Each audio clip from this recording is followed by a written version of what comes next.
In the dead of winter, deep in the Cascade Mountains, a battle-scarred veteran and his colossal black stallion stumble upon two rangers left to die in the snow.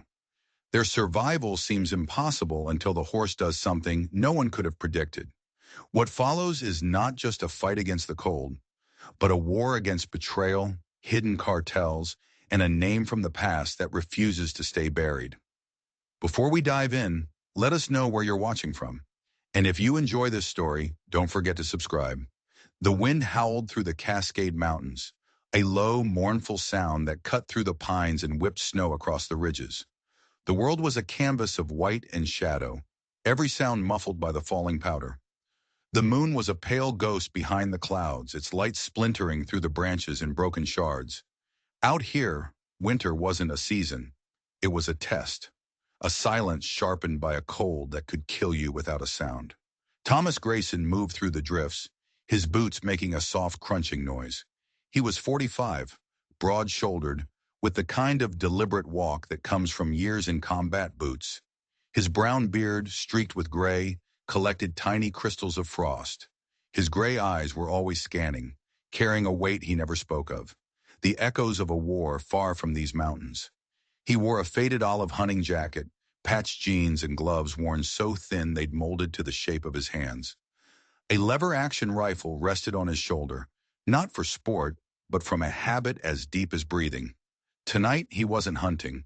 He was just trying to stay sharp. Discipline had kept him alive this long. Beside him moved a creature born of storm and shadow. The horse was massive, a giant of black muscle with a coat that seemed to drink the moonlight. His mane was a ragged, tangled flag in the wind, his breath pluming in the frigid air. He was a force of nature, untamed and formidable, yet his loyalty to Thomas was absolute. His name was Shadow. Every step he took was powerful, sinking deep into the snow, but never faltering. His eyes glowed like polished obsidian in the faint light. He was no ordinary horse. Thomas had learned long ago that Shadow's instincts were sharper than any man's. More than once, the stallion had sensed danger just before it struck, carrying Thomas out of situations that should have ended in blood and silence. He wasn't a mount. He was a partner, the only partner Thomas had left. The forest was eerily quiet, a stillness that put Thomas on edge. For hours they had tracked a mule deer, more for the rhythm of the hunt than the kill. It kept them both grounded. It kept them both alive. Then, without warning, Shadow stopped. His entire body went rigid, muscles coiled tight under his dark hide. His ears shot forward, his nostrils flared, and a low, guttural rumble started deep in his chest. He planted his hooves, an unmovable anchor in the snow. Thomas raised a hand. "What is it, boy?" he murmured. Shadow let out a sharp, short whicker, then jerked his head to the west, down a narrow ravine between two ridges. Without another moment's hesitation, the stallion stepped off the trail, his hooves cracking through the ice as he moved toward a shadowed hollow. Thomas's gut tightened. He swung the rifle off his shoulder, his finger finding the cold steel of the trigger guard. This wasn't a deer. This was something else entirely. The snow grew deeper as they descended, the wind whipping flakes into their faces. The shadows under the rock formations were thick and dark, pools of black where the moonlight couldn't reach. And that's when he saw it. Blood. A ragged, dark trail smeared across the blinding white snow. It wasn't animal blood. The color was too deep, the quantity too much. Shadow lowered his head, his breath coming in hot gusts as he followed the scent with a desperate urgency. Thomas knelt, brushing away the fresh powder. His gloved fingers came back stained a sickening red. He scanned the ground. Staggered boot prints, one set dragging heavily. Whoever was here had been bleeding badly, fighting just to stay upright. Shadow snorted and pulled ahead, leading him to the base of a rock shelf where the snow had drifted high. Thomas pushed through the icy crust and froze. There, half buried in the snow, were two bodies. He dropped to his knees in an instant. They weren't dead. Not yet. Both were women, their U.S. Forest Service Ranger uniforms unmistakable even in the dim light. The first, maybe in her mid-30s, lay on her side, her leg twisted at a horrifying angle, a dark pool of blood spreading beneath her. Her face was deathly pale, her lips blue, but her eyes flickered open as he leaned over. The second was younger, barely out of her teens. She was unmoving, a massive blood stain soaking her shoulder and chest. Her face was ashen, her breath coming in shallow, ragged gasps. The older one forced her lips to move. "Help," she whispered, the word barely a sound against the wind. "Easy," Thomas said, his voice calm and steady as he stripped off his gloves. His hands moved with an instinct born of forgotten battlefields. He pressed his fingers to the younger woman's neck. A pulse. Weak, but there. He checked the other. Breathing, but barely. They were alive. Both of them. Beside him, Shadow pawed at the ground, his agitation growing. He lowered his massive head and nudged the older woman's jacket, a gentle but firm push, as if urging her not to give up. Thomas glanced around. Spent shell casings glinted against the snow. Boot tracks led away into the darkness and disappeared. This was no accident. This was an ambush. He tore into his pack, pulling out bandages, a flask of water, a field suture kit. His breath smoked in front of him as he worked. "Hold on," he muttered, pressing a cloth to the younger ranger's wound, tying it tight. She didn't stir, but her breathing seemed to steady, just a fraction. The older woman groaned as he straightened her leg, her teeth clenched in agony. He snapped off 2 thick branches, stripped them, and bound them to her leg with rope from his pack. "Best I can do for now," he told her. She gave a faint nod, her eyes glassy with pain. Then Shadow did something incredible. He shifted closer, then lowered his huge body to the snow. He bent his front legs, easing himself down until his chest nearly touched the ground. He swung his head toward the injured woman, a clear offer. Thomas understood immediately. "Come on," he told her, sliding an arm under her shoulders. "Lean on him. He'll take your weight." With the last of her strength, she grabbed Shadow's thick mane and pulled herself against his powerful neck. The stallion rose slowly, lifting her with him, steadying her as if he'd done this 1,000 times. For the unconscious one, Thomas had to improvise. He stripped off his heavy canvas coat, lashed it between 2 pine limbs, and made a crude stretcher. He gritted his teeth as he heaved the young woman onto it, then tied the stretcher to Shadow's saddle.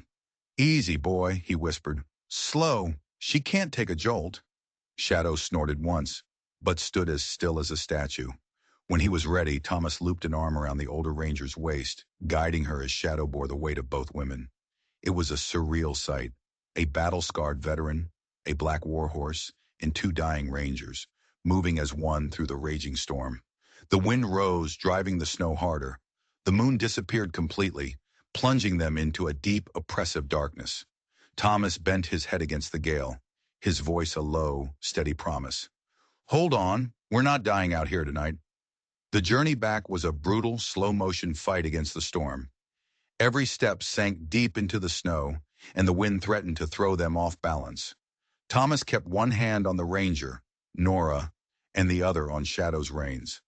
The stallion was a force of nature, carving a path through the blizzard, his deep hoofprints a trail of hope in the endless white. The younger ranger, Elena, moaned once on the stretcher. Thomas leaned down. "Stay with me," he urged. "Almost there." Shadow pressed on, steady as a mountain, his breath rolling in clouds. Then through the blur of snow, Thomas saw it. A dark shape against the storm, an abandoned ranger station. A wave of relief washed over him. He urged Shadow on, step by grueling step, toward the faint promise of shelter. The old station was half buried in snow, its log walls weathered and rotting. The windows were cracked, glittering in the firelight. Thomas soon had roaring in the stone hearth. The place smelled of old pine and damp wood, but it was shelter. The fragile circle of warmth pushed back the biting cold. Nora Hayes sat propped against a wall, her uniform shredded, a rough splint on her broken leg. Her face was pale, but her eyes were watchful. Across from her, close to the fire, lay Elena Cruz. She hadn't stirred, her skin chalk white against the dark bandages on her shoulder. Shadow stood in the doorway, a guardian of black stone, his breath curling in the cold air, his ears twitching at every sound. Thomas adjusted Elena's blanket, his eyes landing on an old emergency radio mounted near the door. The thought was instant, call for help. But as he reached for it, Nora's voice cut through the crackle of the fire. "Don't!" Her voice was raw with pain, but sharp with urgency. Thomas froze, his hand hovering over the radio. He turned to face her. Her eyes were burning with a desperate fire. "Don't use it," she rasped. "Wallace will trace the signal." The name hit Thomas like a physical blow. His hand dropped from the radio. The firelight flickered across the hard lines of his face. He studied her for a long moment. "You said Wallace." His voice was flat, but his eyes were like chips of steel. Nora nodded, wincing with the movement. "We tried," she whispered. "When they hit us, Elena grabbed the mic. We called for backup. Within seconds, the frequency was jammed. Someone was listening. Someone was waiting." She coughed, clutching her side. "If you call now, you'll bring them right to us." Thomas took a slow breath. The radio wasn't a lifeline. It was a beacon for the wolves. He crouched beside her. "They were ready for you," he stated. Nora let out a weak, humorless laugh. "They were waiting for us like a welcoming party from hell." Her words hung in the air. The fire popped, sending sparks up the chimney. "Tell me everything," Thomas said, his voice low. Nora closed her eyes, gathering her strength. "We were ordered to check a trail on the southern ridge," she began, her voice broken by pain. "Intel suggested it was a smuggling route. Drugs. We were told recon only, no backup." Thomas frowned. He'd heard those orders before. They were the kind of orders that got people killed. "We moved in at dusk," she continued. "It was too quiet. Then, gunfire. From both sides, no warning. They were waiting." Her breath hitched. "Elena went down first, shoulder shot. I turned to cover her, and a round took my leg out." She swallowed hard, a flicker of horror in her eyes. "They didn't even finish us. Just kept us pinned down. I heard one of them laughing." Her eyes met his. "He called my name, Thomas. He said my name like it was a joke. Then he fired over my head." Her voice dropped to a terrified whisper. "They knew who we were. They knew where we'd be. That information doesn't just leak. Someone gave it to them." The fire snapped loudly in the silence. Thomas's jaw was tight. He stared into the flames, but he was seeing a face from a decade ago, a name he hadn't spoken in just as long. Gerald Wallace. Nora saw the recognition in his eyes. "Yes," she murmured. "Deputy Chief Wallace. He signed our orders. He sent us out there to die. He set us up." Thomas didn't move. The fire painted his face in harsh strokes, deepening the scar on his cheekbone. When he finally spoke, his voice was heavy with a past he thought he'd buried.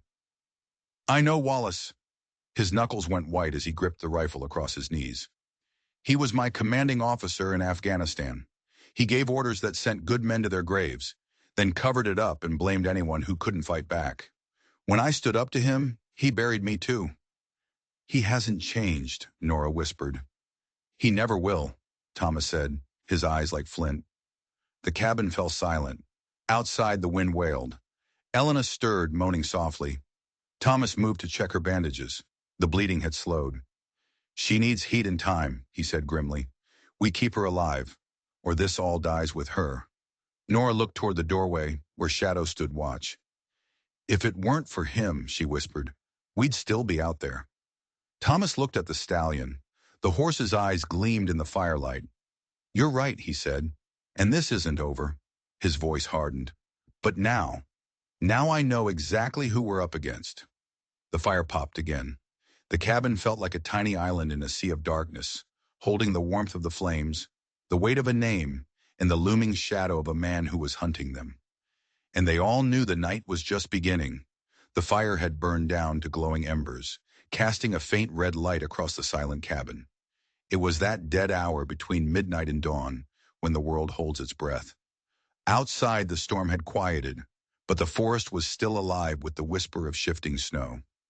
Shadow stood at the door, a sentinel carved from night. His body filled the threshold, his head high, his ears flicking at sounds Thomas couldn't hear. His chest rose and fell in a quick rhythm. A low rumble vibrated in his throat. Then he stamped a hoof, once, twice, the sound sharp and urgent. Thomas's eyes snapped open. Years of sleeping on a knife's edge woke him instantly. He rolled from his chair, rifle in hand, his gaze locking onto Shadow's agitated form. "What is it, boy?" he whispered, but he already knew. The horse tossed his head and stared hard at the door. Thomas moved silently to the door, motioning for Nora to stay quiet. She had stirred, but the look on his face froze her in place. He eased the latch and cracked the door just an inch. A slice of bitter cold cut into the room. The forest was a silver and black etching under the fading moon. For a moment he saw nothing. Then movement. Two shapes, faint, half hidden among the pines. They weren't hunters. They moved with a slow, deliberate patience. They were watching the cabin. They were waiting. Thomas's stomach turned to ice. They weren't here to rescue anyone. They were here to confirm a kill. He shut the door softly. "They're out there," he said, his voice low. "Two of them." Nora's eyes widened. "They came to finish it." "Not tonight," Thomas replied. He began pulling gear from his pack. Wire snares, a hunting knife, tools meant for trapping animals. Tonight they would trap men. He moved to the windows, and with Shadow's help, began hammering loose boards across the glass. The massive stallion braced his body against the wood, holding it steady while Thomas drove nails home. Nora pushed herself up, her hands trembling as she loaded her service revolver. "You'll need this," she said, holding it out. Thomas shook his head. "Keep it. If they get in, you hold them off as long as you can." She nodded grimly, her hands wrapped tight around the weapon. The cabin was now a fortress, filled with a tense, brittle energy. Every creak of the rafters sounded like a footstep. Thomas stepped back from the last boarded window. He looked at Nora, his voice like iron. "They'll be back," he said, "and next time, it won't be to watch." The night dragged on. Morning came as a pale, gray wash of light. The storm had passed, leaving deep drifts of snow. Inside the cabin, Elena's breathing was more even. Nora dozed fitfully, the revolver in her lap. Thomas stood by the door, Shadow at his side.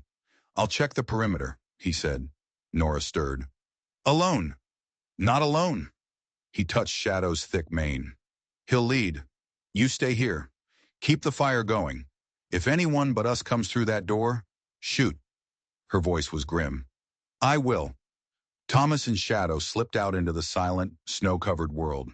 The horse moved with purpose, head low, nostrils testing the air. He led Thomas down to a frozen stream. There, Shadow stopped and began pawing at the ground, scraping away snow until the dark ice beneath was visible. It was streaked with something dark. Old blood. Thomas knelt, the cold of the ice burning through his gloves. He chipped away at the frost until something metallic glinted. He pulled it free. A pistol, half buried in the ice. He turned it over, his heart lurching as he saw the engraving on the frame. "Franks," he whispered. David Franks, a patrol officer from the nearby town of Mill Creek. A good man, quiet but steady, who had vanished 6 months ago. The official story was that he just walked away from his life. Thomas had never believed it. Now he held the proof. Shadow pawed again, more urgently this time. Snow flew, and something else emerged.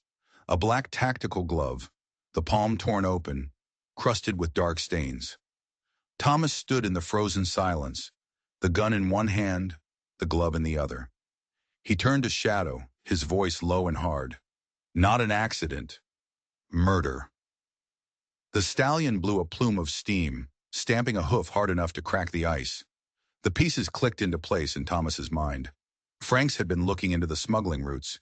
He'd gotten too close. The ambush on Nora and Elena wasn't a random act of violence. It was part of a pattern. Wallace wasn't just corrupt. He was a killer, silencing anyone who threatened his operation. Thomas clenched the cold steel of the pistol, his eyes hardening into gray iron. "Wallace," he said, the name a curse on the cold air. Shadow answered with a deep, throaty snort, pawing the earth as if to confirm the verdict. Thomas stared down the frozen stream. The picture was brutally clear. Wallace wasn't just covering his tracks. He was burying bodies. And now there was no more doubt, no more hesitation. A war had been declared in the silence of the mountains, and Thomas Grayson was ready to fight back. When he returned to the station, the Glock and the torn glove felt heavy in his pack. Nora looked up as he entered, her face pale in the firelight. "Found these by the creek," Thomas said, his voice flat. He laid the pistol on the table. The badge number was clear. Z0411. Franks, he said. The name landed like a stone. Nora's breath hitched. Franks, she whispered. He warned me about the old mine road. He said something big was happening. Her voice trembled. 6 months ago, he just disappeared. They said he walked out. I never believed it. Thomas placed the bloody glove beside the gun. It wasn't desertion, he said. He died digging too close. The fire crackled in the silence. Then Thomas straightened, his expression grim. If we want answers, we go where he went, the mine. Nora hesitated, but resolve hardened her features. She pulled a worn, rolled-up map from a drawer and spread it on the table, stabbing a finger at a mark near the southern ridge. Here, the old Silver Peak mine. 2 hours if the weather holds. Thomas studied the map, then looked at Shadow. The stallion stamped a hoof and swung his head toward the door, as if to say, let's go. They left at dawn. Thomas walked ahead, one arm steadying Nora as she hobbled on her splinted leg. Behind them, Shadow moved with a powerful grace, carrying the stretcher with Elena's still form. The forest was silent, the only sound the crunch of their steps in the snow. Nora glanced back at the towering stallion. In another life, it would have been absurd. But now this man and this horse were all that stood between them and a shallow grave. The trees thinned, revealing a barren, scarred hillside. The mine. Rusted rails twisted out of the snow like the bones of some great beast. A collapsed shack sagged at the base of the slope. It looked abandoned, but fresh tire tracks cut through the snow. Patches of churned earth suggested recent activity. Shadow's head went low, a deep rumble in his chest. I know, Thomas whispered. They've been here. The shack door groaned open on rusted hinges. The smell hit them first. Damp wood, oil, and a sharp chemical tang. Inside, empty cardboard boxes were stacked against the walls, all sliced open with a knife. In one corner, a surveillance camera hung crookedly, its lens cracked and its cable deliberately cut. Someone had been held here. A folding chair stood against one wall, its legs wrapped in the sticky residue of duct tape. Rope fibers littered the floor. Shadow snorted, pawing at the ground near a torn tarp. Thomas pulled it back. Beneath it lay a black duffel bag. He unzipped it. Inside were packages wrapped in plastic, each stamped with a crude logo, a coiled snake, and the number 16. Nora's voice was hoarse. That logo, DEA flagged it years ago. Wallace shut down every report, said the evidence was weak. She gave a bitter laugh. Weak? He was burying it. This wasn't just a storage depot, it was a processing site. Thomas zipped the bag shut. In a side pouch, his fingers found a folded piece of paper. He smoothed it out. The ink was blurred, but the words were clear. Wallace, Deck 16, Site C3. Nora leaned closer. December 16th, she whispered. That's less than 2 weeks away. Thomas read the note again. Wallace wasn't just covering for a cartel. He was directing it. This was the proof. The man who had betrayed him in Afghanistan was running an empire in his own backyard. He slid the note into his pocket. We have a date and a place. Suddenly, Shadow moved, his hooves clanging on the concrete floor. He pressed toward a patch of damp earth near the back wall, pawing until he revealed faint impressions in the dirt. Paw prints. Not a coyote or a wolf. A trained K9. But the tracks were wrong. Smaller than standard. The gait uneven. One paw dragged slightly. An injured dog. There are no K9 units assigned to this region, Nora said, her face tight. Not officially, Thomas replied. But somebody brought one here, and they're using it. The thought curdled the air. A service animal, twisted into a tool for traffickers. Shadow whinnied low, pawing the dirt harder, as if personally offended by the ghost of the other animal. Thomas placed a calming hand on his neck. We'll find it, he said quietly. We'll make it right. They stood in the center of the shack, surrounded by the evidence of Wallace's operation. This wasn't just corruption. It was a web, and Wallace was the spider at its center. Thomas's grip tightened on his rifle. We're standing in his nest, he said, his voice sharp. He built this, and he's still out there. Shadow reared slightly, his hooves cracking against the floor.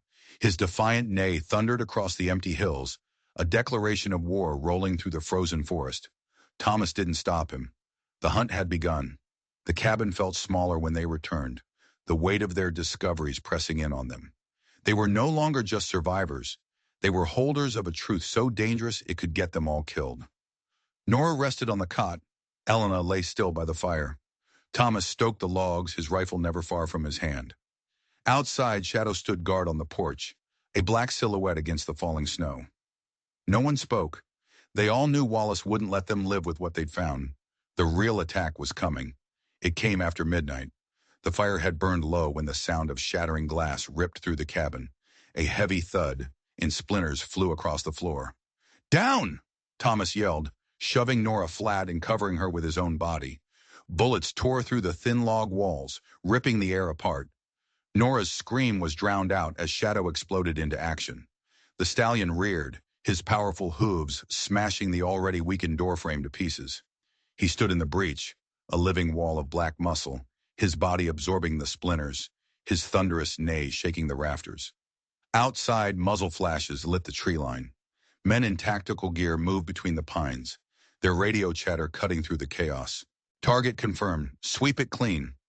Thomas rolled to a window, his rifle spitting fire into the darkness. The figures scattered, taking cover. The brief silence that followed was even more terrifying. They were repositioning, tightening the noose. The cabin shuddered under the next volley. Then Shadow struck again, but not at the door.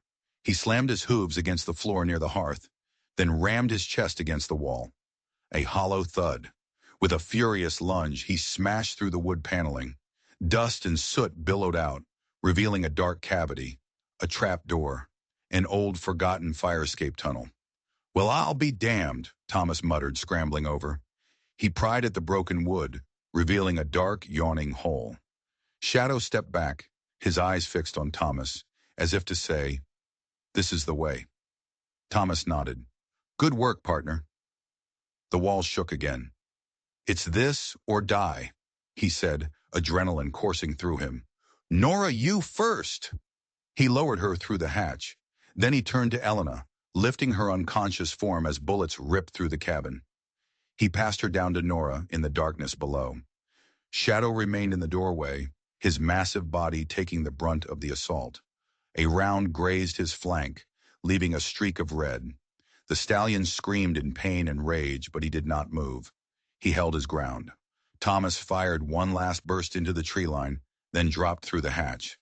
Impossibly, the huge horse followed, crouching and twisting his massive frame until he squeezed through the opening, landing with a bone-jarring thud in the narrow tunnel. Thomas pulled broken boards over the opening just as footsteps thundered into the cabin above. They would find nothing but an empty room and the smell of blood. The tunnel was dark and suffocating, the air thick with the smell of damp earth and old ash.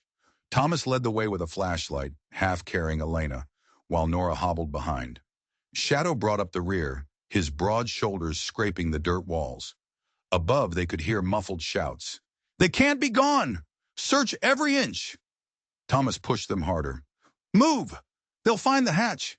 The tunnel sloped upward, and a faint draft of icy air hit his face. Freedom. They stumbled out into the snow 50 yards behind the cabin, gasping in the cold. Shadow burst out last, a spray of dirt and snow exploding from the tunnel mouth. Behind them, the cabin was burning. Flames licked up the walls, sparks flying into the night sky. Their attackers were erasing the evidence, believing their prey was perishing in the inferno. Thomas watched the blaze, his face calm, his jaw set like iron. "We just crawled out of our own grave," he said. "But this isn't over. It's just starting."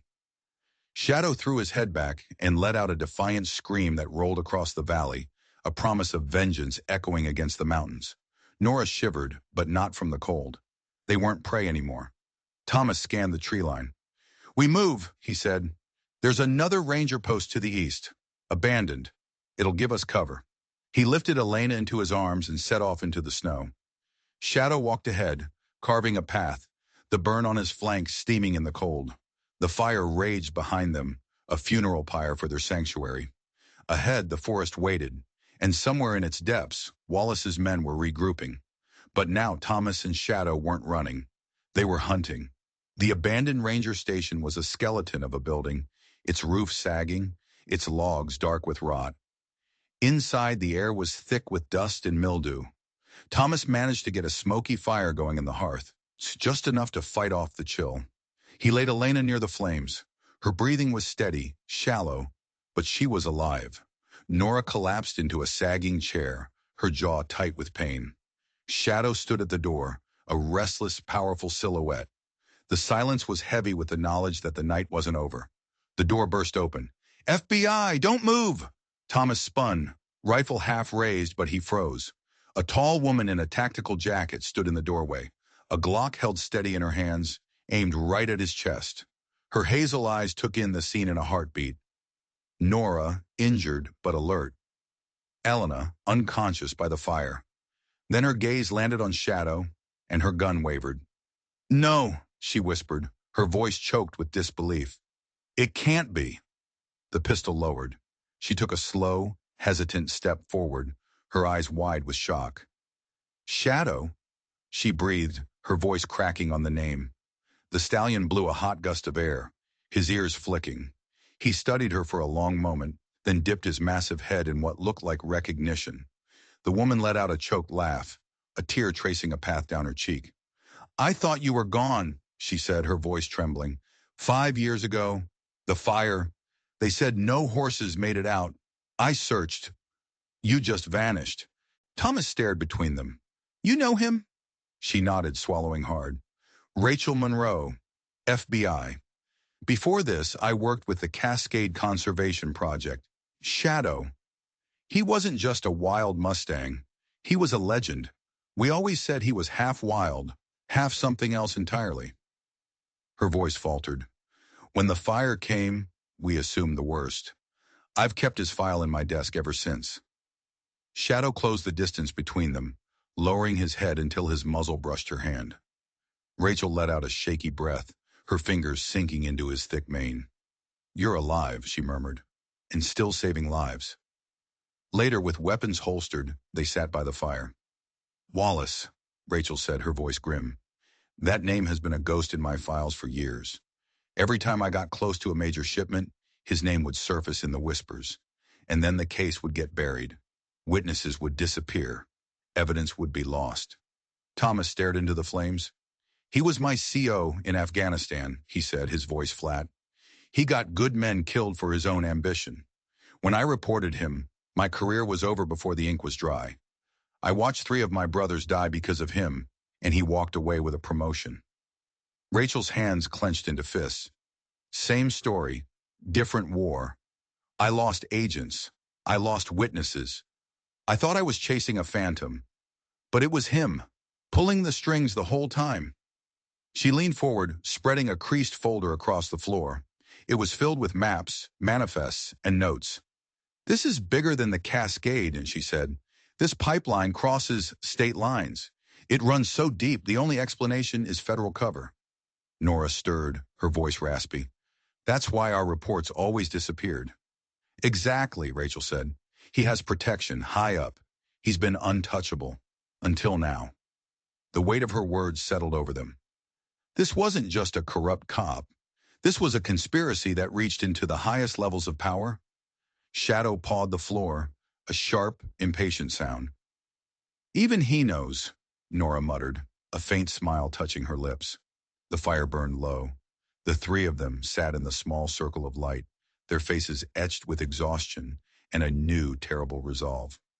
If we combine what we have, Rachel said, her voice a quiet vow, your experience, their testimony, my investigation, we can take him down. Thomas met her gaze. The years of betrayal were carved into his face, but in the firelight, something else burned brighter. Determination. He nodded once. Then we start now. An alliance was forged in that ruined station, under the watchful eyes of a horse who had already cheated death and outlived his own legend. They decided to go back. The thought of returning to the smoldering wreckage of the cabin made their stomachs clench. But they knew they had to. If any evidence survived the fire, they couldn't leave it for Wallace to bury. The journey was slow. Nora leaned on a makeshift crutch. Elena was still unconscious, bundled across Shadow's back. Rachel covered their rear, her eyes constantly scanning the trees. The clearing was a devastating sight. The cabin was a blackened skeleton. The roof collapsed into a heap of ash and ice. God, Nora breathed. If Wallace wanted it burned, he wanted something erased, Rachel said, her jaw tight. We need to find it. They combed through the wreckage. Thomas kicked over scorched boards. Rachel sifted through debris with her flashlight. For a long time there was nothing but soot and the quiet hiss of falling snow. Then Rachel froze. Her eyes were fixed on something small, hanging crookedly from a charred beam where the kitchen had been. A smoke detector. But it was wrong. The plastic casing was melted, but mostly intact. She tugged it free and pried it open with her knife. It wasn't a smoke detector. Inside, nestled among the wires, was a pinhole camera lens. Hidden camera, she said, her voice sharp. And it survived. Show me, Thomas demanded. Rachel pulled a small card reader from her pack. The screen flickered to life. She fast-forwarded through hours of an empty, firelit cabin. Then the image shifted. The door opened. A man entered, moving with an arrogant confidence that Thomas recognized instantly. Gerald Wallace. The grainy black and white footage showed him crouching by the hearth. He lifted a floorboard with practiced ease and tucked something underneath.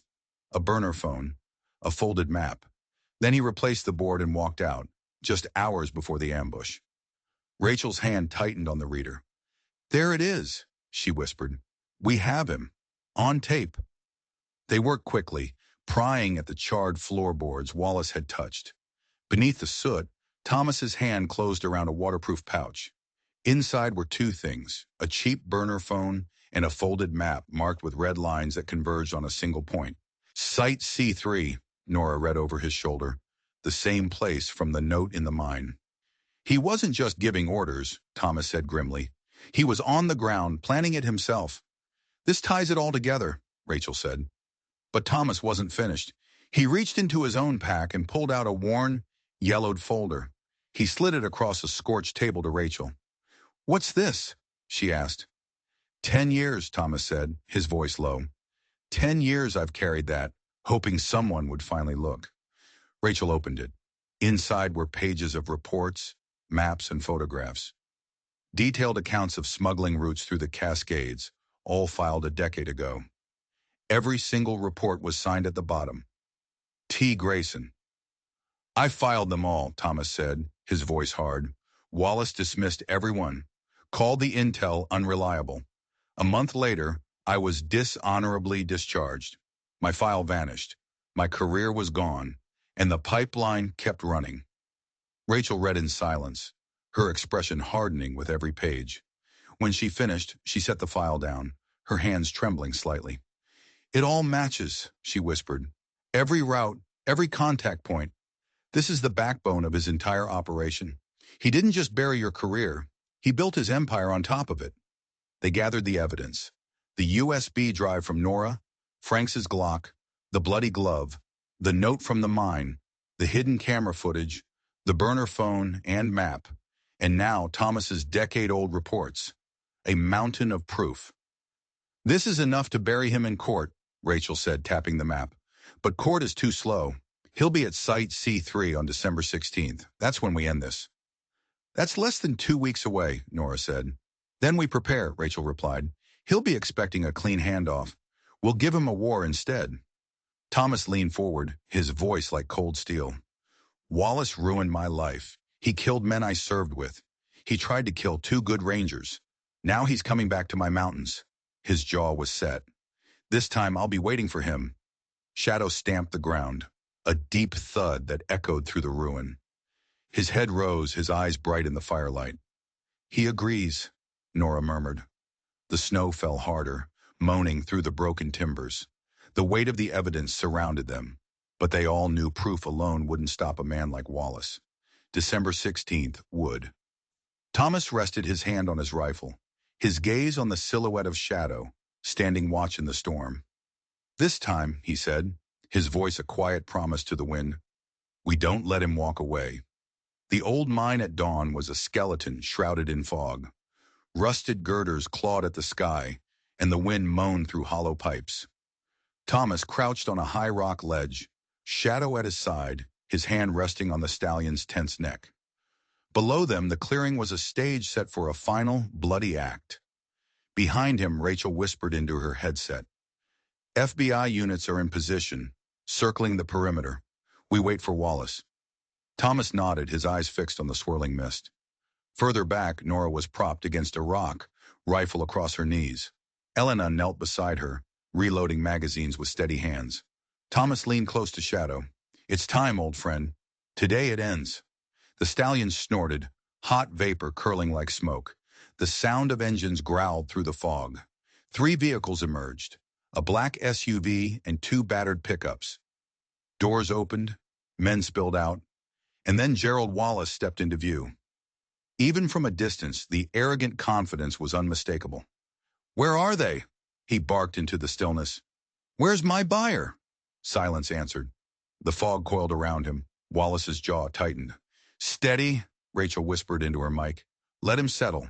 It was Shadow who saw it first. The stallion went rigid, his eyes locked on a ridge to the north. Thomas followed his gaze. For a split second he saw it too. A glint of weak sunlight on glass. A scope. Sniper! Thomas hissed. Before he could even raise a hand, Shadow exploded from the ledge. He launched himself into the air, a shadow unchained, his hooves striking stone like a thunderclap. His raw, furious scream tore the valley apart. The sniper flinched, his shot going wild, smashing into the rocks. He swung his rifle, but it was too late. Shadow hit him like a freight train, slamming him from his perch. They tumbled down the slope in a tangle of snow and shale, the man scrambling away in terror from the towering black horse.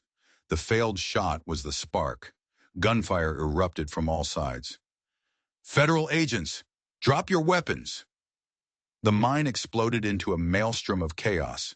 Bullets whined through the air, sparking off steel. Thomas braced his rifle on the ledge and fired, his first shot tearing through the arm of a gunman. Rachel sprinted across the yard, her Glock barking, dropping one man, then another. From their position, Nora and Elena laid down covering fire, their shots precise and deadly. And then Shadow returned, galloping into the clearing like a storm made flesh. The sight of the colossal horse barreling towards them broke the discipline of Wallace's men. They panicked, firing wild. The tide was turning. Wallace's composure finally cracked. No survivors, Emery roared. Kill them all. Thomas's chest-mounted recorder blinked red, capturing every word. Keep shouting, Wallace, he muttered, firing again. Dig your grave deeper. One of Wallace's men swung his rifle toward Nora and Elena. Thomas saw it, his heart slamming against his ribs. He fired, his round tearing through the man's shoulder a split second before he could pull the trigger. The battle raged. Wallace gestured to a pickup, its bed covered by a tarp. A soldier scrambled toward it, reaching for a detonator on his vest. But Shadow had already seen him. The stallion wheeled, his eyes blazing, and charged. He slammed his shoulder into the truck with the force of an avalanche. Metal shrieked as the vehicle flipped onto its side, crates bursting open, scattering packets of white powder across the ground. The move shattered the last of their morale. They broke and ran. FBI agents surged from the fog, pressing their advantage. Wallace saw it was over. He made a run for the SUV, but Rachel was already there, blocking his path. Drop it, she commanded. Wallace ripped his pistol free, but a volley of shots at his feet forced him back. A team of agents swarmed him, tackling him to the gravel. His gun skittered away. Thomas descended from the ledge, his rifle lowered but the recorder still running. He strode toward the pinned man. Gerald Wallace, he said, his voice low and final. You're under arrest for treason, trafficking, and murder. And this time, no one is coming to bury it for you. Wallace's glare was filled with hate, but it was hollow. The satisfying click of handcuffs echoed in the sudden quiet. The man who had ruled like a king knelt in the dirt, his empire in ruins. As the fog began to lift, FBI agents secured the scene. Nora leaned against Elena, exhausted but triumphant. We did it, she whispered, her eyes on Shadow. The stallion stood at the edge of the yard, steam rising from his flanks, his head held high. Rachel watched him, her voice filled with awe. He's not just a horse, she said softly. He's justice. Thomas walked to Shadow's side, resting a hand on his mane. Good work, old friend. We did it. The horse snorted, his warm breath rolling into the morning air. The sun finally broke through the fog, its pale gold light glinting off the handcuffs on Wallace's wrists. The battle was over, and for the first time in years, hope had returned to the frozen heart of the Cascades. The courthouse in Mill Creek buzzed with anticipation. The chamber was packed. At the front, in the defendant's box, sat Gerald Wallace. He wore an orange jumpsuit, his arrogance a thin, cracking veneer. The charges were read, a long list of crimes that hung heavy in the air: trafficking, conspiracy to commit murder, treason. Wallace smirked. Fabrications, he muttered. Then the witnesses took the stand. Elena, pale but steady, described the ambush, her voice clear and strong as she pointed at Wallace. He was there, she said. He watched them gun us down. Nora came next, her hand on the USB drive she had protected with her life. The evidence flashed across the courtroom screens. Maps, recordings, proof of his entire operation. Then came the hidden camera footage of Wallace in the cabin, followed by Thomas's recording of Wallace's final, damning order. Kill them all. The smirk on Wallace's face vanished. The bravado drained away, leaving behind a hollow, defeated man. The jury returned in record time. Guilty on all counts. As the judge's gavel fell, a heavy silence settled over the room. Justice had been done. Days later, the town gathered again, this time not for a trial, but for a celebration. In the snow-covered square in front of the ranger headquarters, a stage was set. One by one, they were called forward. Thomas Grayson, hailed as a hero. He accepted the town's plaque, his voice rough. I only did what I had to, he said, his eyes finding shadow at the edge of the crowd. But none of it was possible without him. All eyes turned to the stallion, standing magnificent and black against the snow. A reverent silence fell. Nora was named the new chief ranger of the Cascade District. Elena was appointed as an instructor at the Ranger Academy. Then Rachel took the stage. Wallace was not the end, she announced, her voice ringing with conviction. There are other dark places where the law struggles to reach. That's why today I am proposing the creation of a volunteer force, a shadow unit, to go into those places and fight for those who have no voice. The crowd erupted in thunderous applause, but there was one last surprise. A local artist pulled a cloth away from his creation. It was a statue carved from cedar, a life-sized, perfect replica of Shadow, poised for action, his eyes seeming to gleam with life. The plaque beneath read, "The Forest's Sentinel." Gasps filled the air, followed by cheers and tears. The stallion himself, standing nearby, raised his head and let out a deep, rolling whinny that shook the square. For the first time anyone could remember, a horse was being honored as a warrior, a guardian, a legend. You earned it, old friend, Thomas whispered, his hand on the stallion's warm neck. That evening, as the sun set, painting the snow in hues of orange and red, Thomas and Shadow stood on a ridge overlooking the forest. The silence between them was a comfortable peace. We both carry scars, don't we, boy? Thomas said quietly. But maybe they're not chains anymore. Maybe they're just proof we survived. From behind them came the sounds of laughter. Nora, Elena, and Rachel, their new lives beginning. The fight wasn't over, but it would never be fought alone again. Thomas turned back to Shadow, man and beast, both once broken, now whole. They looked toward the horizon, where the wooden statue caught the last light of the setting sun, a guardian carved from flame and shadow. The wind whispered through the pines, carrying a truth older than any war. Not all wounds destroy, some become monuments. And in the fading light, Thomas and Shadow stood side by side, living proof. Thank you for staying with us until the end of this story. We'd love to hear from you. Share your thoughts in the comments below and let us know your favorite part. If you enjoyed this journey, don't forget to like, share, and subscribe to our channel for more captivating stories like this one. And don't miss out. Hit the notification bell so you're always updated on our latest content.